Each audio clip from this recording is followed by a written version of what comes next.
India जीतेगा जीतेगा भाई जीतेगा इंडिया जीतेगा जीतेगा भाई जीतेगा इंडिया जीतेगा जीतेगा भाई जीतेगा इंडिया जीतेगा जीतेगा भाई जीतेगा इंडिया जीतेगा. Welcome to another episode of Bharat Fan Doosra, and today it's a special episode because we have a former Indian cricketer, Murali Kartik, on the show. And today we're going to be discussing the upcoming T20 World Series between India and Sri Lanka, and also be considering some of the potential players that are going to put their hand up to make it to that World Cup squad in the UAE and Oman. So first of all, let's welcome Kartik. Kartik, thank you so much for taking out your time to join us. We know that you've got a very busy schedule. You were late in the night, I guess, last night, right, with the game finishing so late, and you have another game tomorrow, right, already. So we really appreciate you joining our show. So thank you very much. Before we crack on, just to introduce some of the other guys that are on the show. So we've got our resident panel, Bharat panel. We've got Sanchit all the way from Mumbai. How are you, Sanchit? Good, Rex. Really excited to be on this show, and what a special episode to be amongst the presence of Murali Kartik sir. And this is really going to be an amazing topic to discuss upon the whole World Cup hype and also the important 3 T20s just coming up. So really looking forward to it. All right, good stuff. And Rav, good morning. How are you? Very early in London, along with Jid, 6:30 a.m. Right? It is an early start, but yeah, really happy to have Kartik with us so we can discuss what's coming up for the T20s and yeah, hopefully a successful T20 World Cup campaign in the not too distant future. Good stuff, good stuff. And Jid, how are you, mate? Early morning? Yeah, early morning. I think it's the early stuff. Got up since lockdown started and stuff, but excited to hear Kartik's views as well. You know, as fans, we usually have, like, you know, some extreme and critical views, so it's nice to get a view from, you know, an actual former player. Yeah, absolutely. And Kartik, just before we come to you, you won't know this, right? But we have some WhatsApp forums, right? And during these times, just pre-World Cup, it's some of the conversations we speak on the forum more than we do to our partners, to believe it or not, right? And our families. So listen, look, maybe we start with you, Kartik. What's sort of the bubble been like for you? You've been in Sri Lanka for a while, I guess, right? How's life been for you for the last few weeks? Rags, firstly, thanks for having me on this show, and I've been watching you guys. So every time I come to England and I'm commentating or working, and I see you all having and making merry, obviously you're possibly the biggest support staff or support group for the team when they come in wherever you guys travel for the team. Firstly, so well done on that. Thank you. From a personal point of view, bubbles have been very interesting, so to say. Firstly, the most important thing is from the outside looking in, people might say, oh, we are trapped and we can't move and we can't do this and we can't do that. But the most important thing right now is to be grateful that many of us are working. We are doing what we love the most, which is covering games. And at a time where people have lost jobs and where people don't have things to do and actually surviving on savings, God has been kind enough that many of us are working, albeit in bubbles where obviously you can't move. And I'll give you a simple idea of what a bubble is. I've been in a bubble since September, or in and out of bubbles, so to say, because we had the IPL in UAE. And then as soon as I came back, we had the India-Australia series, which was immediately after that. And then as soon as that finished, obviously England traveled to India. So that finished. And then once that finished, it was the IPL again, which has been suspended and it is going to continue in the not so distant future. And now it is this. For me in Sri Lanka, I got here on the 3rd, I think, and I had to travel all the way to Doha from Delhi to Sri Lanka, which is practically a 3-hour flight from Delhi to Colombo. I had to go to Doha, which was 4 hours, 15 minutes, had a 14.5-hour transit, and then a 5-hour flight here. Reached here on Saturday morning, left home on Thursday night. And then after doing everything, after clearing all that had to be cleared, had to go 110 kilometers at 5 a.m. in the morning to a place called Bentota. That's where the military quarantine is for the entire crew. So we were there. Practically what happens is that once you get into the bubble, they do all your tests, lots of RT-PCR tests. And personally, I've done 75 of them since September. 75, So wow. yeah, so Wow. you can see that the diameter of my nose has gone up a bit. So, no, on a serious note, no. So you have your RT-PCR tests, and then that's where you go into your room and you're in quarantine for the next 11 days. They ask you for your meal preferences and whatever. Nobody can come in. Obviously, you're your own cleaner, you're your own help. So that's how it is. So the boxes of breakfast, lunch, and dinner are kept outside depending on what you want. And then once you clear your quarantine, and in between we have 3 tests. Every 3 days we have a RT-PCR test as well. So once you clear that, that's where you get into the bubble. Yeah. A bubble means we are in a hotel where the support staff and the hotel staff have also been tested, and they are going to be part of you, and they can't go back to their respective homes. So for the month or month and a half or 2 months, like in UAE for the IPL, 2 months we were at the Oberoi in Dubai Business Bay. The hotel staff who were catering to us, they didn't go home. So Wow. it's an interesting one for everyone. Yeah. So you don't go, even if my mother, father, sister, brother, friends, if they are in Dubai or whichever city, you can't meet them. They can't meet you. Yeah, yeah. So you're Listen, in a bubble. The only place where you go is to the ground and back, and that's about it. Well, listen, thanks for that insight. And I guess on behalf of not just Indian cricket fans, but all cricket fans around the world, you know, we have to thank you for keeping us entertained, right? Because it's been a really tough 18 months or so for everybody, right? But to have cricket on the screen has kept us going. You know, one thing I will say to Kartik is that for a lot of cricket fans, especially, I guess, the Bharat Army, you know, when India are playing, it's at odd times, right? And we have to go to work, right? But the great thing about, if there's one good thing that's come out of this pandemic, is we managed to see all of the Australia series, right, from home. We call it watching cricket from home, right? Okay. Rather than working from home, right? So Yeah. it's WCF8, right, for us. So look, really appreciate all of these sort of sacrifice, I guess, that, you know, you and the players and everybody else has put in, right? Because I think for sports fans generally, without sport during this pandemic, I think a lot of people would have really struggled, right? So I guess to start off, thank you so much for doing what you do, right? Hopefully we might see you in England. We don't look at it like that, to be very honest. That's why I said that at the end of the day, Yeah. when people don't have jobs, when people have lost jobs, and in India, the situation has been grim, and I suppose so such has been the case in many other countries. If Yeah. you look at it, when you see horror stories coming from other countries, maybe England is slightly different, but you look at horror stories and your heart melts. So from that point of view, I think God has been extremely kind that many of us are at least doing. We are nothing to complain. We are in 5-star hotels. Yes, we not possibly at home with our loved ones, but everything is tended to. We're taken care of, starting from breakfast, lunch, and dinner. And we are doing something which we love doing, which is covering the game. We're with the best players in the world and watching them up close and talking about them. So no complaints there at all. I don't think it's a sacrifice. I think God has been extremely kind and grateful. Well, you know, it's good for you to say. Good for you to say. So obviously, look, today, for the next sort of a half hour or so, we're here to talk about the T20 series coming up, right? We know it's not our full side. You know, we know we've got a whole bunch of our guys in England right now. But we're really keen to get an insight from you, Kartik, in terms of your opinion and some of the thoughts from some of the Bharat Army guys that are on the show today as well about what their opinions are, right? What I would say about the Bharat Army, Kartik, is that obviously you get a lot of Indian cricket fans, right? But some of the guys that we have on the show here, they follow the game religiously, right? And, you know, I think hopefully you'll get to hear some of their opinions and maybe agree with some of them or disagree with some of their opinions as well, right? Rax, can I say something? Sorry to butt in. Can I hear their opinion? And then if I say you guys are right, then we can close the show.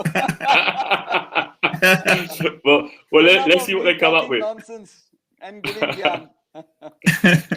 All right. So listen, before we kick off, I wanted to just bring up the squad that's out in Sri Lanka at the moment, right? So we could just get a perspective of sort of who we're going to be talking about today that's in Sri Lanka, right? I think if we think about some of the squad that's in England, there's obviously a few players there that are sure shots, right? They're going to be in the squad, you know, guaranteed almost, right? So, but this is the squad that's out in Sri Lanka, right? And I guess most of the debate, I think, will come from the people in this squad, right? And the players that I guess the selectors will have to have an opinion on from here. But Kartik, one of the questions that quite often comes up on our forums, right, is how the selectors come about making the decisions they do, right? Because when we sit there and we debate on the forum who our squad should be for a World Cup, one of the discussions is how do the selectors make those decisions, right? I know it might sound like a very simple question, but sometimes we get baffled by who they select, right? So maybe you can give us an insight, I guess, from a player perspective, and then from your knowledge perspective, right, how the process works, because I guess that insight is something that we kind of lack a little bit, right? And we'll give you some thought on that. In that, if we look at the 2019 World Cup, right, and we see sort of how Rayudu was slotted in for that number 4 spot, and then all of a sudden wasn't even picked. How did that come about, or why might that come about? Is the question, right? And I'll bring in some of the other guys after I get your view. Lots of things here, Rax. To be very honest, when you look at the way selection processes generally go around the world, and in India, we all know that there is a structure which is a first-class structure, just like you have your county structure in England. So we have 5 selectors who travel extensively. Apart from that, you've got the domestic. If you're specific to T20, then we've got a competition which is called the Syed Mushtaq Ali, where they watch lots of those players. But I suppose people who are playing in the IPL, I think it's a big advantage because it is the biggest tournament. It is a very competitive tournament. Trust me, I've played 7 years there. And sometimes you're under more pressure in the IPL because there is so much at stake for the franchisees and all those people than you are when you're playing for India, because you are rubbing shoulders with the best in the world. And it's practically done a lot of good, and I would say a world of good to Indian cricket and the young players which we watch now, because they are exposed to such high quality cricket, high quality training, high quality players from around the world. So the awe factor goes away. So when they're there playing for India, they don't have that kind of pressure, which you are bound to feel. Those nerves and the feeling of being jittery when you're making your international debut, I think that's gone out of most of these players. These guys are extremely confident and they know what they're doing. So that is something. So IPL is a big platform for many of these players. If you do have a great IPL, good IPL, you get noticed because, as I said, it's the biggest competition. Apart from that, you obviously have guys who are playing for India, who are established players and who are doing great for India in white ball cricket. So it's a combination of all of this. And at the end of the day, obviously your performances keep you in the team. It's you could be wonderful. I could look like Tiger Woods, but if I can't play like that, then obviously my days in the team are numbered and limited. So it's also your performance which keeps you there. Look, again, when it comes to team dynamics and team compositions, everything is subjective, isn't it? Yeah. I've always maintained this, and I'll say this to you since you said insight of a player. For me, the biggest pat on my back when I'm playing for any team, it could be a club team, county team, India team, first-class team, is from my teammates and people within the squad. And the reason why I say that is they are the ones who know the dynamics of what the game went by. What we see from outside is our perspective, but what they feel from inside is a very different perspective. So if I've gone and delivered a knockout punch in the form of a 10-ball 25, my average might not be great compared to somebody who's opening the innings. But what I've done to add to the X factor and for the team, the kudos I get from the team are more important. So sometimes what we see from outside is slightly different from the way the teams view their own players. So it's a very important thing to keep in mind. So you and me might not like X, but the team management wants X because of what he can deliver. So that is something which is always going to be there. The Raidu thing was a bit baffling for many of us because he had done well. So I'm not going to go there. So these are the things which you need to keep in mind, because look, at the end of the day, there's an amount of confidence which needs to be given. And again, it's team sport and everything is subjective, isn't it? You're relying on so many others to make you look good. If I am a bowler, I need somebody to take a catch. If he doesn't take that catch and I get belted for the next 14 runs, people are going to say, what a shit bowler. Whereas if that catch is taken or somebody upholds an LBW decision, which could be 50-50, then you're made to look good. Your analysis looks very different to what it would have been. So it's very subject. You're reliant on lots of variables in cricket. If I don't get bowling at all as a bowler, people will say, "Ye to useless bowler hai." But that is not the case. So there are lots of things. So from a team point, what they see, what they feel is very important, which is obviously relayed back to the selectors, because they have to be on the same page and in cahoots to make a very good side. So, and also, look, we are talking about a side where you can actually have 2 or 3 good sides practically right now. India has got that kind of strength and the kind of reserves in terms of batting and fast bowling, and even some of the spinners in T20 cricket, the way Rahul Chahar bowled yesterday. You want the likes of Chahal and Kuldeep Yadav to be back at their best. So there's a lot of competition. Can you imagine somebody like a Ravichandran Ashwin is not part of any white ball squad? So it's an interesting set of, what should I say, or an interesting group where there are so many good players and everybody is jostling for spots here. Yeah, absolutely. And listen, thanks for that insight. I'm going to come to a couple of the guys on the show in a minute because they've got some very strong opinions about how the squad gets selected. But listen, we're gonna the format of today's show for everyone's watching, and we've already got quite a few comments coming in, particularly about one of the players you just mentioned, Kartik, Rahul Chahar, and sort of his potential for the squad, right? But the format of the show is we're going to select our first 11 and an additional 4 players to make up a 15-man squad for the World Cup, right? All right. And we're going to discuss, out of the 3-match series that's coming up, who are the players that could potentially put their hand up and be selected and make it in, not necessarily to that 11, but to that 15, okay? So that's the format of the show. And we're going to start off with the openers, right? And here is where I think the debate's going to start, right? So I'm going to bring in Jinesh in a minute because I know he's got some very, very strong opinions about the openers, right? All right. So Jin, let's start off with you. Who would be your opening 2 batsmen to open the innings for the T20 World Cup? I personally would only have one of Rohit Sharma or Shikhar Dhawan. Because, and then I'd probably have someone like a Ishan Kishan, some new blood, an impact player. But I don't think it's going to happen because I think India in general are very conservative in their selection. But this is where I'd like to get Kartik's opinion, because sitting in England, what we are exposed to is a very, very good English cricket team. A very, very good white ball English cricket team, which as Indian fans in England, we're not used to this. So it kind of rubs us up the wrong way because, you know, India is meant to be the better white ball team, but it has not been in the last 3 or 4 years. So do you think as fans, you know, we want to copy England and hence this is why we're asking for intent? You know, intent seems to be the buzzword that, you know, India tends to play white ball cricket with, you know, and they've done really well. Shikhar Dhawan, Virat Kohli, Rohit Sharma, you know, they've done really well, long innings, but they start off slow. So the strike rate's not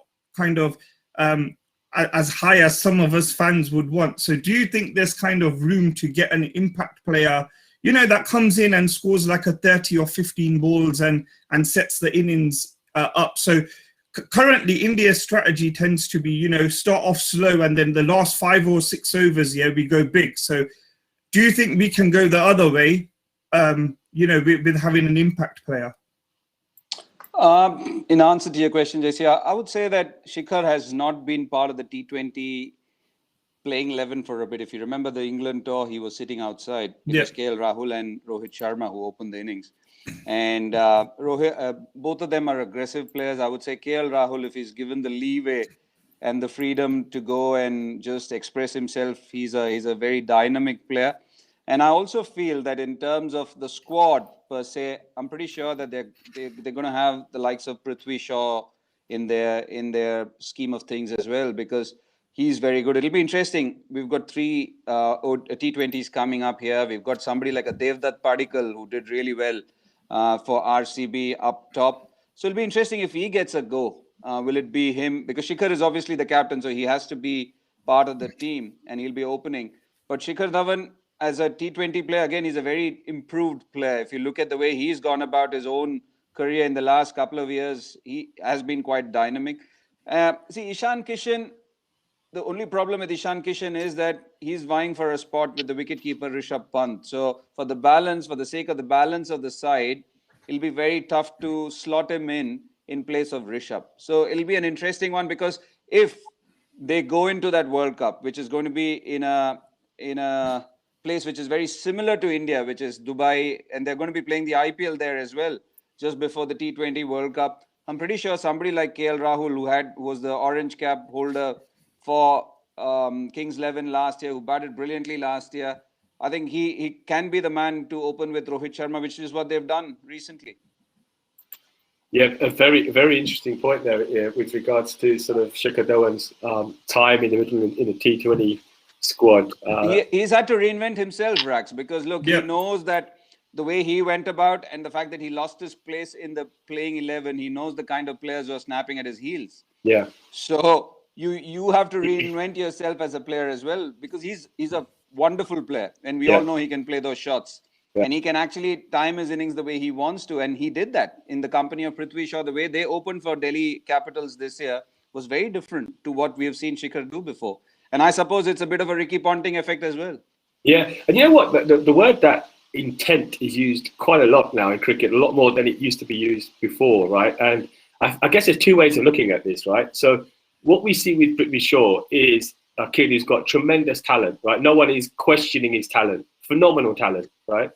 One of the observations and the conversations that we have is that he plays the white ball format and the red ball format in a very similar way. He goes hard at the ball, right?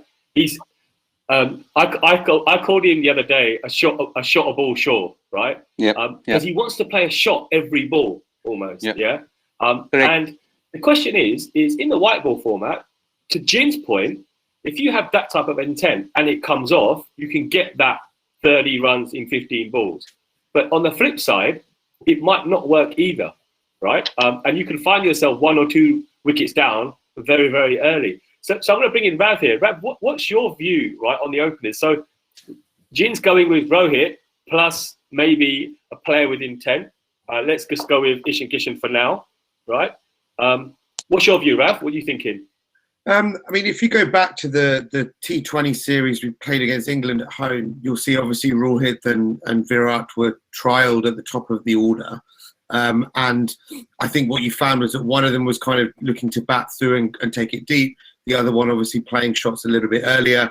And I think that was something that worked quite well at the time. I definitely think Shaw is in consideration, given that it's going to be relatively quite low, slow wickets. Kartik correctly says that obviously we have the IPL before, so you could get some quite kind of tired surfaces that probably play into Shaw's stroke play a little bit more, really. So I think he's definitely up there. I'd like to see Bharat in this series, just to kind of see a little bit more from him. I think he did really well in the last IPL, and I think he's got a lot of talent. But as far as kind of the whole kind of England piece and intent, etc., yeah, I'm of the view that personal milestones in T20, they don't really count for as much, because obviously if you have more batting resources and you can hit, many players can hit 40 off 20 or something like that. If you look at, say, a Jason Roy style player, comes in, seizes the momentum, first 6, and then from there England have got a platform. So really, I think India, they don't need to kind of go 100% that way, but I think if you're trying to get the kind of 160, 180 totals that probably going to get on these style of surfaces, I don't think it'll be a 240 unless it's a Sharjah where smaller ground, people tend to get big runs. But, really it will be for India how they can defend those kind of 160 to 180 totals, hopefully with spin bowling. And obviously that's another thing to talk about, because we've obviously got Gulchar, who, really in the last 2 years or so have kind of come off the boil a little bit compared to maybe their old kind of standards 2018. So there's a lot to consider about the composition and also how we defend totals and set totals on pitches that will come off a little bit as the game goes on. Yeah, I mean, and just before we go to Kartik to give a comment on the wickets, who would be your openers then, Raf? Putting you on the spot. So for the first 11 for the World Cup, I would actually go with Rohit and VK. And VK. All right, throwing in the mix early there. Kartik, just a comment on excuse me, on the wickets in the UAE. What do we need to be mindful for? Look, what we saw last year in the IPL, if you remember, is that Sharjah started off being this belter, where 30-odd sixes were scored in the first game. And I think the score was 220, 230, but there were only 12 games which were rostered for that ground. But by the sixth game, the scores had come down to 140, 150 because there were two strips being used, because that's what you can use. If you want it to be sort of central and not lopsided, you need to use those two wickets. And those two wickets got so tired that in the end, there were 120, 130 runs being scored. And in spite of being a smallish boundary, sixes weren't scored. I think from 30-odd sixes, if I remember my stats now, it came down to 6 or 7 a game by the time the number of games finished at Sharjah. Whereas Dubai was possibly the best track, the most even track, which didn't change too much. And it's a big square, it's a big ground, and the way the ground staff took care of those wickets, or the way they were prepared, they were outstanding. If you just look at the stats, and I'm pretty sure you guys have more access to it than I do, is that they were outstanding right through the tournament. And the maximum number of games were played at Dubai, I think close to 26 games or more, including the finals. And it was a cracker of a pitch which had something in it for everyone. The spinners have a big boundary, so they can toss the ball up and show their skills. Whereas Abu Dhabi, which is possibly the biggest ground amongst these three, there were different types of wickets. Wicket 1 behaved differently to a wicket 2 or a wicket 3. So it'll be interesting how they are prepared. And as somebody mentioned, I can't remember the name, how they will be at the end of the IPL. Because we have to remember that IPL is going to be played there for whatever, 20 odd days. So after that, do the ground staff have enough time to get the surface back up to what you want it to be? So it'll be interesting. And also coming back to that openers debate, I love Virat Kohli. I've always said this, if you guys hear me on commentary, that you need the best players to take the bull by its horns. And somebody like Virat Kohli can go through gears. Rohit Sharma can go through gears. But again, it'll be interesting how the team thinks, because there are different ways to bell the cat.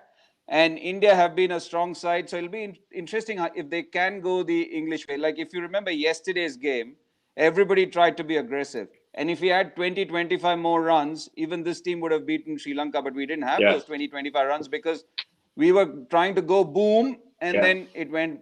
So it's about being street smart and cricket smart. Everything is not about brute force. Sometimes a Mahela Jayawardene looks as good as a Virender Sehwag because you don't know that he has slapped you, but he has still slapped you. Very interesting. Yeah, absolutely. So just before we move on then, and I am going to sort of get you to give your openers in a minute, Kartik. But Sanchit, what's your view very quickly on your openers? We've got Rohit, Anish and Kishan from Jin. We've got Rohit and VK from Rav. What's your view?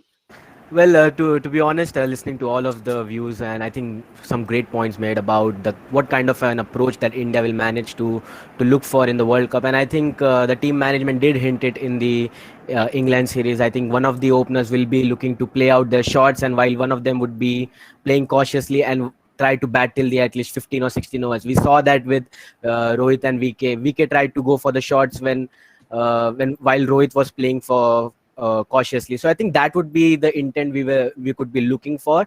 And I know that Kohli had made some comments about potentially opening for the T20 World Cup. But to be honest, I don't really agree with Virat Kohli, the opener, mainly because I feel that still number 3 is the best spot for someone like Virat Kohli, because he could be the one controlling the innings at number 3. And even if we have, let's say, someone like Shaw opens the innings for us in the World Cup, and even if we are 4 for 1 in the first over, then I think the platform is set for someone like Virat Kohli to take the innings forward from that position. And even if we are let's say 5 overs 50 for 1, then also Virat Kohli could adapt to that. I think he did beautifully in the 2016 T20 World Cup as well, whenever there was an early collapse at the top of the order. So I feel Virat Kohli at number 3 is his strength position, and I think opening the innings might also work well for him in terms of scoring runs at will. I think he's a beautiful player, but I would just like to have someone like Rohit Sharma batting with maybe Ishan Kishan or Prithvi Shaw, or even let's not rule out someone like KL Rahul as well. We know that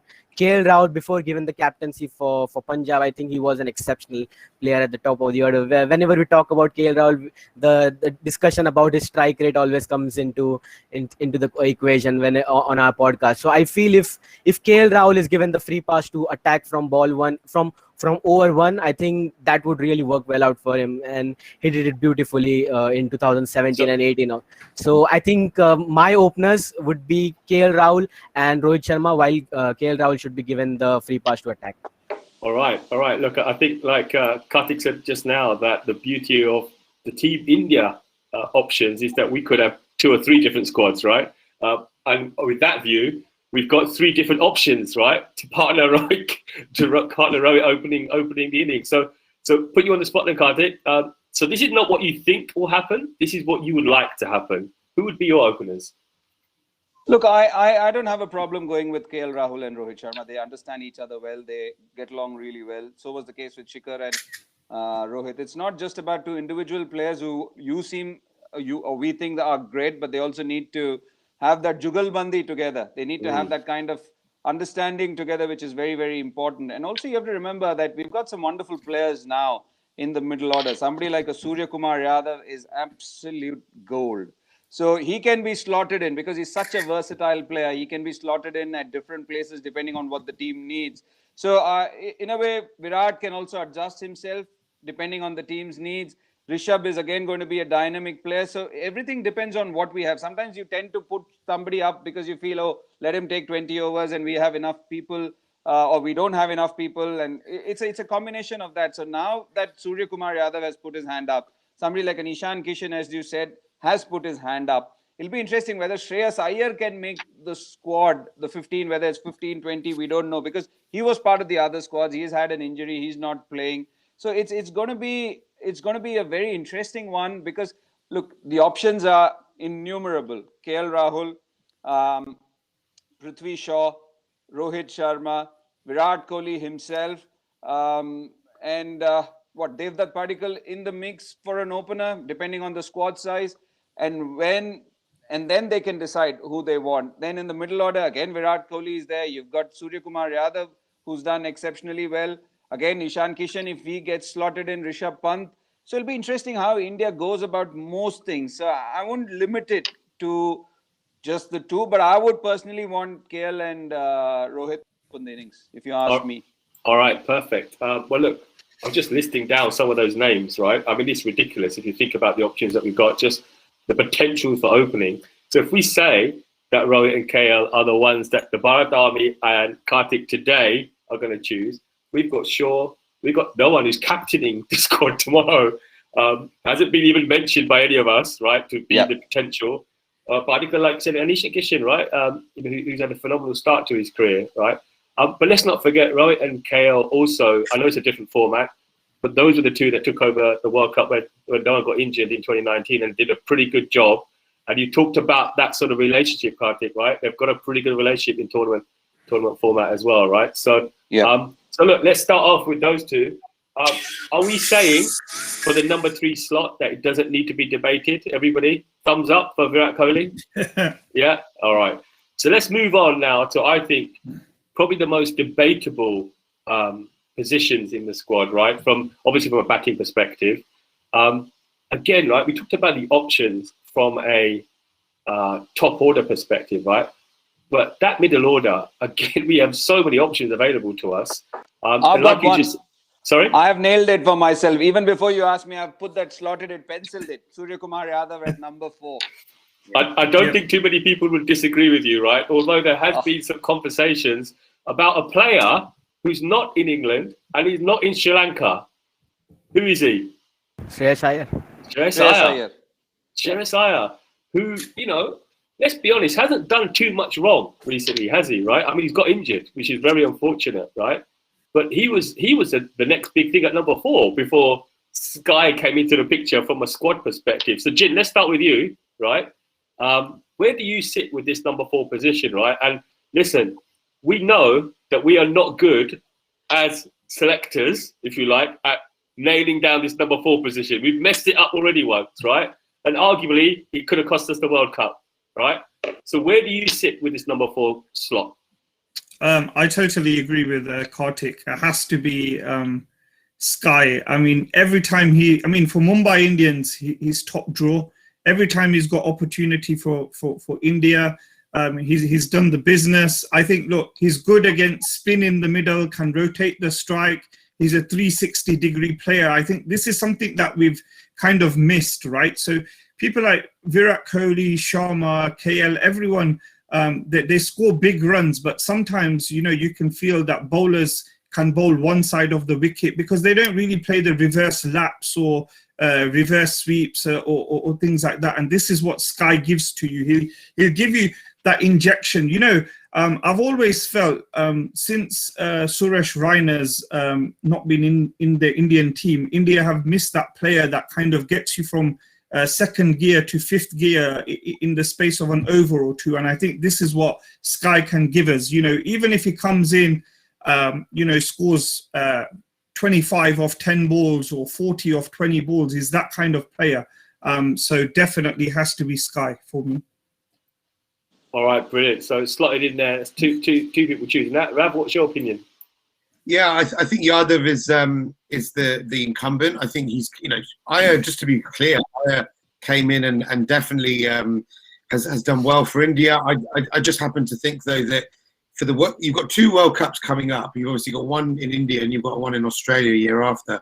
I happen to think that for the conditions, you've got Sky now, see how he goes, and then obviously when you get to Australia, you've got Shreyas who can probably play a little bit more on those bouncy style wickets. So I think obviously Sky is somebody who's a 360 player, somebody those inside out shots off leg spinners are absolutely superb. So I think he's somebody who can come in, put pressure on the field, on the captaincy more importantly. Somebody who comes in and who's lapping Jofra Archer for the first ball for 6 is seriously got talent in terms of how they can pick length and how they can pick where the ball goes. So yes, Sky for me. And then, let's look at kind of how we see things progressing, because obviously we've also got, a 2023 World Cup coming up in a few years. So, how do you look at these players for the number 4 position there as well? So I think obviously Yadav is somebody who's come in, he's got a trophy winning mentality. And obviously we want to create that culture within the national side, as well as just kind of Mumbai Indians franchise cricket. So I think he's somebody who can bring that element of that kind of tough nugget. How do we get across the line? And also how do we get those from those middling totals to something that we feel really confident about defending? Because we are going to, there's going to come times in the World Cup where we're going to be up against a Bairstow or a Roy or somebody who from the outset is going to hit the ball. And it's all about, kind of how we hold that composure. So, I'm going to go for Yadav at 4. Okay. And just on that point around, previous experience of winning trophies, Kartik, how important is that to have that kind of mix in the squad, right? Because, I guess years gone by, Team India used to be sort of packed with, some of those players that are used to winning big trophies, right? From those well-known states in India, right? Well, it's not the case anymore, right? So how important is that to have that blend of experience of winning trophies and getting over the line? See, what happens in any sport is that the difference between players is not enormous. It can be, say there are certain players, obviously, if you talk about a Lara and a Tendulkar and the likes of Hayden and all those guys, obviously there's a huge difference. But what comes through is your ability to make right decisions. And people who win trophies make right decisions. People who know when they're under the chips, when under the pump, the kind of decisions they make is the reason why they won those trophies. So you have to give a lot of importance for guys who do that. Yes, it's a mentality, because then you have that kind of decision-making ability. And I think these guys have that. Again, you look at it, the difference is not huge, but it's winning those big moments, making the right call at the right time, whether you're batting, whatever you're doing. It's about, as a cricketer, I can tell you, if I'm bowling to Chris Gayle, I'm thinking, am I going to do this or am I going to do that? So what am I trying to do? Am I doing the right thing? The guys who win trophies do the right thing. And that's why they win trophies. They don't choke. They don't bottle their own thought processes, and their clarity of thinking is superb. So that's why those guys win trophies. And that's a mentality. And I feel with Sky, I would just like to disagree on one point, is that Shreyas Iyer is not very good against the short pitch bowling stuff, because he's been tested out. Every time He comes in, guys have short leg, and they try and bounce him out. Whereas Surya Kumar Yadav is outstanding against the short ball. If you notice that he's got enough time, he laps you, he can play the pull shot, he can do the scoop shot, and then he's just extremely good. So that's one of the reasons why I love him. And I feel that just the skill set he brings, he's got great wrists, the way he maneuvers singles, the way he can hit gaps. I think it's invaluable and something which you don't teach. That's a skill which is special. Yeah, absolutely. All right. So just before we move on to the number 5%, Sanchit, a quick thumbs up with Sky, or have you got another different opinion? Well, definitely, I think Sky. They started off as a whole debatable position about number 4, but most of us have agreed with Surya Kumar Yadav, and I think you have to give credits to him because he's such a versatile player.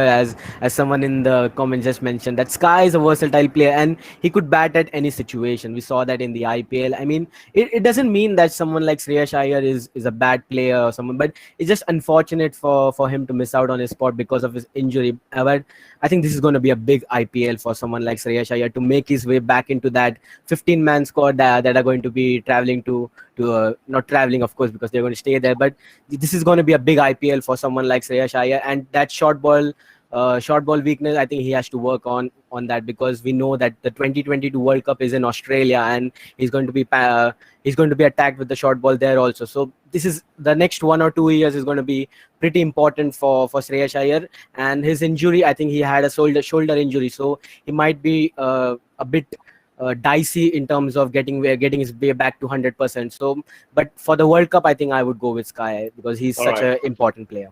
All right, brilliant. All right, so we're getting there. We're getting now to, I guess, 5, 6, 7, right? So let's go to Jin. Jin, look, there's obviously a lot of players in the series starting tomorrow, right? That potentially could put their hands up for 5, 6, 7, right? We've got some obvious options in England, but who would be your 5, 6, 7 for the T20 World Cup squad? And in particular, let's go back to the squad that's in Sri Lanka, right? Who out of any of these players could put their hand up?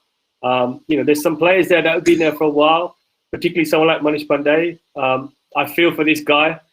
He's been in every peripheral squad, but very rarely makes it to the final squad. So who would be your 5, 6, 7, and would he be one of them potentially if he has a good 3-match series? From the Sri Lanka squad, it's only Hardik Pandya that would make my 5, 6, 7. At 5, 6, 7, 5, 6, Hardik Pandya, Rishabh Pant. I don't think there's any arguments with these two. And at number 7, I'd have probably one of my favorite Indian cricketers right now in Jaddu, because every time Jaddu puts a shirt on for India, he does the business. And he's also one of them players, we just spoke about, making the right decisions. Jaddu, if you notice, whenever India's been in trouble, he's the kind of guy that puts his hands up. Like the semi-final, he nearly won us that game. So for me, that's my 5, 6, 7. All right, brilliant. And Rab, what about you? Yeah, not too many changes on that. I think obviously you've got Krunal Pandya, who's obviously somebody who's gives you many different options. Hard-hitting batsman, can come in, bowl 4 overs, dart it in a little bit and get the rate up as well. So I think that would probably be the only consideration at 7. But yeah, I think Jadeja is somebody who's clearly comes in, creates impact in the field, bat and ball.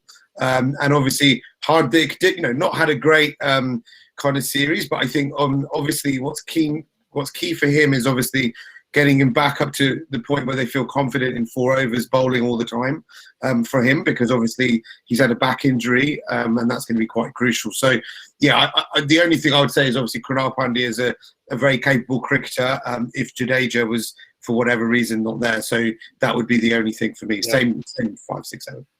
And Kartik, from your perspective, I mean, when you think about what you're seeing and hearing on the ground, it's obviously clear Hardik's not had such a great return back into cricket with his injury after his injury. So, what's your view on Hardik Pandya, and who would be your sort of 5, 6, 7? I think for me, JC hit the nail on its head, because Rishabh comes in, or Rishabh or Hardik, whoever, depending on the situation. I feel the 5, 6, 7, and I'll give you the reasons. Rishabh, Hardik Pandya and Ravindra Jadeja. Rishabh obviously is an X-factor player. He can just take the game away from you once he gets in. Hardik Pandya, again, he's very versatile. You can use him as a hitter. He's somebody who's going to run well. He's exceptional in the field. And also with him starting to bowl, I think it adds another dimension for him. Don't worry about the odd few instances where he's not come back. It's going to happen to many people. Possibly people might say Virat hasn't had a great run for a while. But when the bell rings, there are certain players who are always going to come and say, put their hand up and say, here we are for the side. And again, it's very subjective. Not everyone can succeed on a given day, but you just pick the right squad and you just fill yourself with the right armory to go into any battle. So for me, 5, 6, 7 is absolutely these three guys. Where you want to slot them, when you want to send them, it's a different thing. And again, with Ravindra Jadeja, spot on. He's exceptional, possibly the best fielder in the world at any place. He's got a bazooka arm. Which can kill anybody from short range. Point blank range, he might kill you with his throw. So that's the kind of strength he has. And absolutely right. I think it was JC who mentioned that every time he plays for India, there's something which is special about him. And also you have to remember that he's a much improved. He was always a brilliant batsman, but it's about the confidence which you have when you're playing at that level, and which he's been able to showcase very consistently in the last couple of years. So he's going to be, again, a great asset. So 5, 6, 7. Done. We've got a question coming in from one of our core members, Amish Murali. He's asking, what's your thoughts on Hardik Pandya's ability to bowl, right? Because he's obviously had this injury. And from a player insight perspective, what do you understand about Hardik's injury? And actually, not just, I guess, just for the T20 World Cup where you have to bowl 4 overs, but looking slightly further ahead, maybe for 2023 as well. How bad is his injury? And what don't we know as fans about Hardik's injury? See, if you for anybody just to dissect the bowling mechanics will be very tough over here, but it's got something to do with his counter rotation, the way he bowls. It puts a lot of pressure on his back, and we all know that he's a very lean guy. It's not as if he's a very big guy, so he extracts a lot out of his body. So for you to have a simple action which doesn't take that much, or it doesn't put that much load on your body, is very, very important, which he didn't have. He's trying to work on it. He's obviously had to remodel his action and make sure that that intensity on the back goes down. I think he's had a surgery, if I'm not mistaken, which is never easy. Once you go under the knife, and that too for your back injury, it's always tough. So they've blooded him in very slowly with regards to his bowling. Obviously, the workload is managed and the workload is looked at. So that's why getting 4 overs out of him, and I'm sure that they will build him up to that time, because him bowling and him playing in that team, it adds a lot of value to the Indian team, just him being there. Yeah, absolutely, and hopefully he can strengthen himself during the IPL as well, right? Get some good overs under his belt accordingly. So actually, also you have to remember that in T20, in terms of bowling, we always talk about 5 regular bowlers. Sometimes you want the extra few bowlers as well, just as options, because not everyone is going to have 4 overs 24 or 4 overs 28. The odd one might have 4 overs 40 or 4 overs 44. So it's the others who have to balance it out. So it's very important that you go in with lots of options, just like you have lots of options in your batting and different types of options. So bowling, you need more options as well. So even if you get 2 or 3 out of him, depending on a day, and if you get 4 out of him, then outstanding. Yeah, that 5th, 6th, even 7th bowler at times, right? Could be key, absolutely. So Sanchit, just very quickly, because I'm just conscious of time, and we have 4 more players to say, are you going with the same 3 as well? Yes, definitely. I just have to make one point about Hardik Pandya, and I completely agree with Kartik sir about it is so difficult to get back into that bowling groove after a surgery. But one of the positive things coming out of the Sri Lanka series was Hardik Pandya was bowling close to 140 once again in this particular series. Though he went for runs, but I think that is a positive plus that the team management would be looking for from the series, and I think he's going to be crucial for us in the World Cup to give you those crucial 1 or 2 overs at crunch position. So I would definitely be happy with Hardik Pandya in my side, and if he's giving you 1 or 2 overs, then that's just a plus bonus side to that equation. All right, cool. Right, so we've come down to the bowlers now, 8, 9, 10, and 11. We haven't really discussed, the spinning options yet beyond Jadoo. Jadoo's got to be obviously one of them if he's in our squad. So Jin, from your perspective, who's your 8, 9, 10, 11, and tell us the reasons why. I think this is where it kind of gets difficult. 8, I would probably go for Bhuvneshwar Kumar. It's a toss-up for me between Kumar and Deepak Chahar. I'd probably just go for the experience of Kumar. The last series he played against England, his bowling was just exceptional. So I'd go Kumar. Number 11, I'll have Jasprit Bumrah. So that's easy. He pulls the York as well. You know, not a problem. It's the 9 and 10 that's the difficult one, because 9, do you have Chahal? Do you keep things simple? I'd like to see that Varun Chakravarti be tested for India. He gives a bit of mystery to his bowling, maybe to the opposition. I'm kind of unconvinced with the spinner at the moment. Rahul Chahar is another one I like.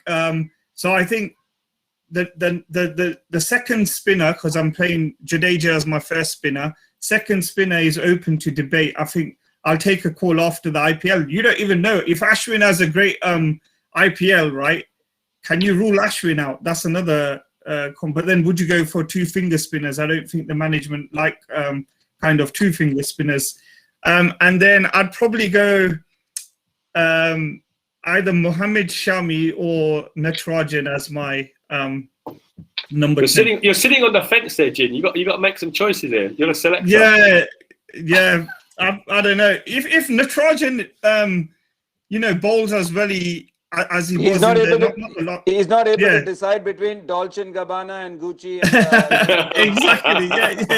And, exactly. Spoiled for choices. Everywhere. He says, I want this and I want that. And I buy everything. Come on, Jin. Pick two players. If Natarajan is in full form, I'd go Natarajan. Basically, nice slower balls, left-hand variety. So that's what I'd go. And your spinner? Who's your spinner? I'll have Chahal. I'll go the safe option at the moment. Oh, you went conservative, Rav. Yeah. So slight difference. Obviously, Bhuvi at 8. I thought he was absolutely brilliant against England in terms of just moving the new white balls. You look at somebody like a Bairstow who likes to come out of his crease. When you've got a ball coming into him, he really found it quite difficult. So Bhuvi gives us that threat right at the beginning and potency. So he's going to bat at number 8 for me. Obviously Bumrah at 11, as we said. I do like the Varun Chakravarti idea because I think obviously to be able to spin both sides of the bat could be quite useful for us. I do want to kind of raise a little bit about Chahal and obviously maybe obviously in terms of his performances in the last kind of 18 months or so, they haven't quite been at the kind of levels that he's been before. And whilst he's still a very, very good IPL bowler, I just feel that over the last 18 months, teams have lined him up quite well and have been finding him a little bit slow, a little bit more loop, and he's been hit a little bit more. So maybe that won't be a bigger issue. Abu Dhabi is a big ground, a lot of threes on that ground. So Abu Dhabi and Dubai maybe is a little bit safer for him with bigger boundaries. So he could slot in there. And I'm going to go for Shami because I thought Deepak the other night was brilliant in terms of winning the game out of nowhere for India. But yeah, horses for courses, and he's a bit like for like with Bhuvi. So I'd probably bring in Shami, very, very good first 6 bowler. But I think Shami sometimes tends to get taken apart a little bit at the death. So obviously just want to make sure he kind of hits those Yorkers right at the end. But I think you've got 8, 9, 10, 11 like that. You've got relatively good batting depth to 8. Obviously, Shami can come in and hit a few as well. So you're going with Chahal and Shami and Jasprit and Bhuvi at 8, basically, yeah? Yeah, but I don't think that I think that there's still a question mark over this kind of this first wrist spinner's position, because I think clearly, obviously Kuldeep we've not even mentioned. Yeah. Obviously, he's had a difficult few years. So I think that longer term, I'm not sure about whether or not this is the full answer. But in terms of in the next 6 months, he's clearly the guy who's got the experience and can probably do the job for what we need. All right. So let's bring in. Let's bring in our expert. Let's bring in Kartik about the spinning options. Kartik, look, is it time to move on from Chahal in the white ball format? And when I say move on, I don't mean from the squad. I mean, from the starting 11, right? Ralph makes a good point there. Has he been found out? Now. What's your opinion? Because he hasn't done too bad in the white ball matches that just happened, right? Albeit it has been against, not top class opposition that potentially would make him your last four in the T20 World Cup, right? So, what's your view? Who do you think we should go with from a spinning perspective? I'll start with your first question. Is it time to move on? I don't think so. Okay. And it's sometimes very unfortunate. I'm not saying this because I'm a bowler or was a bowler. I batted as well. But the thing is that sometimes what happens is that if a bowler doesn't have a good time, I still remember the kind of comments which were made when Curtly Ambrose and Courtney Walsh couldn't get wickets for a while and everybody said they're finished. So unfortunately, these things start coming up for a bowler, not for a batsman, because of the fact that you have a few bad games or a tough, troubled 6 months where you're not as good. You have been bowling, so people tend to write you off. I don't think so. Chahal is still bowling well. And I don't know whether I'll pick him in the starting 11 because my take on the number 8 is slightly different. And this goes in with the fact that somebody like a Washington Sundar has not even been mentioned because he was your starting player. He can bowl in the power play. He can bat later on, which talks about the kind of attacking mindset which India could adopt, just like England, because you bat deep. Washington Sundar can bowl in the power play, as I mentioned, is again a very, very good fielder, and he does a great job. He bowls one of the most economical and the tough overs in a power play and can be used later on as well. So I would not mind looking at him at number 8. Talking about Bhuvaneshwar Kumar, complete agreement. He's a fabulous bowler anytime, whether death or up front. Number 11, obviously, is Bumrah. And there's one more person who has been used by India, and he's done well against England, and again can bat, is Shardul Thakur. Very different. I'm pretty sure that you guys are going to think, where is Shami? And I do agree. Look, we are talking about a playing 11 when we also have a squad to pick.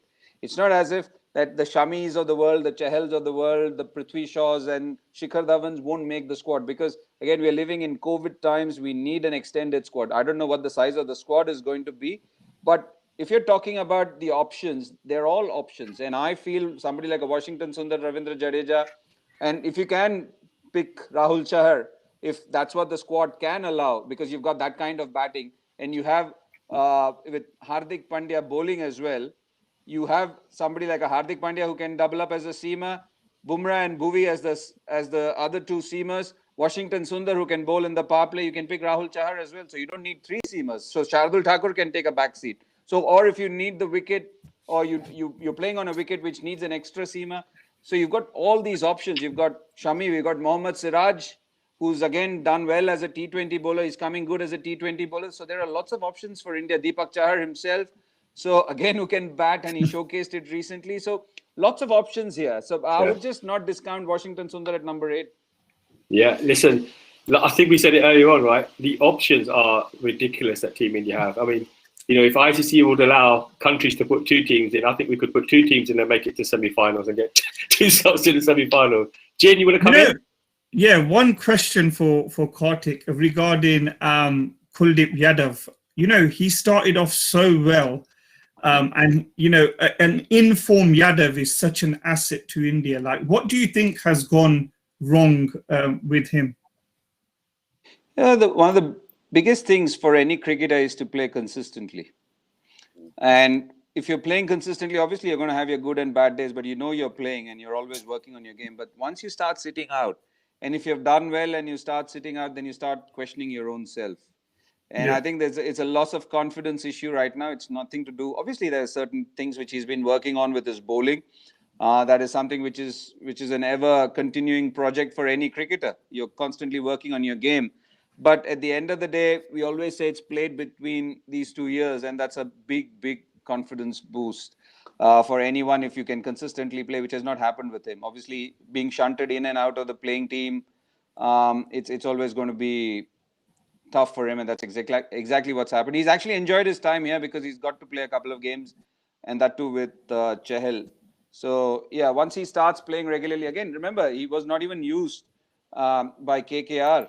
KKR, if you remember, there was an incident where He went for a few runs and he had a bit of an emotional situation there. And after that, it's a question of confidence is what I feel. Yeah, yeah. And look, I think what I'd really like to know from the 3 matches that are coming up, Kartik, is there anyone from that squad that we showed up earlier on that you think potentially could make that squad? Not necessarily the first 11, but the squad. Any spin bowling options there that you think, you know what, we must pick this player for the squad? Look, when you look at it, Shikhar Dhawan will make the squad is what I feel. Prithvi Shaw should. Padikkal goes to be seen because he's just new into IPL. I don't think he's got a first-class 100 yet, but that doesn't count for white ball cricket. Surya Kumar Yadav, we've already spoken about how good he is. Ruturaj Gaikwad didn't get a game. I think Ruturaj Gaikwad, Varun Chakravarti, and someone else, or these 2 are the only ones who haven't got a game in this 3-match series. So I wouldn't mind seeing Varun Chakravarti. The reason being, he had been picked for a couple of tours only for him not to clear the fitness tests, or he was injured. So he's not been picked possibly because of that. It'll be interesting to see how he goes in these T20s because the mystery option, and he's done well, and he was picked for India. So it'll be interesting. Look, again, it's a tough one. It's a good debate to have. It's a tough one for all those selectors because sometimes you feel, are you being just on everyone and fair on everyone? But unfortunately, the guys who have played and who have done well, you need to pick them as well. So it's a catch-22 there. Yeah. Well, listen, we're running out of time, but we can debate this again and again. Maybe in a few weeks' time, after the IPL, we'll get you back on again, Kartik, and we can re-look at the squad and think what the squad might look like. But listen, before we let you go, a couple of questions from my side. There's obviously a huge series coming up in England. You know, the Bharat Army will be there, obviously in huge numbers. We've sold out all of our allocations for every single day of that Test series. What's your predictions, right? Is this our time where we're going to win a series in England again? What do you think the result will be in the Test series? Oh. Rax, I've never been a crystal ball gazer, so it's a tough one there. But I think I'm not sitting on the fence here. I'm not sitting on the fence because I'm not a fence sitter, but I'm pretty sure that we are going to do well. Yeah. I think many of the boys must be smarting from their defeat in the WTC because that shouldn't have happened. Yes, New Zealand are wonderful people and New Zealanders and a wonderful side, but India, possibly we didn't bat well. A couple of sessions which cost us the game. And I feel India should win the series. Yeah, good. And if I was going to ask you who will be your man of the series from India's perspective, who do you think is going to stand up? 2 guys who haven't had the best times recently. They might be wanting to put things right. One is Virat. You know how resilient and how strong he is mentally because he's not churned out the hundreds which we are used to seeing him. I'm pretty sure he's raring to do that and wanting to set that aside because if you remember different England trips, his performances have gone up. So he's somebody who will want to do it.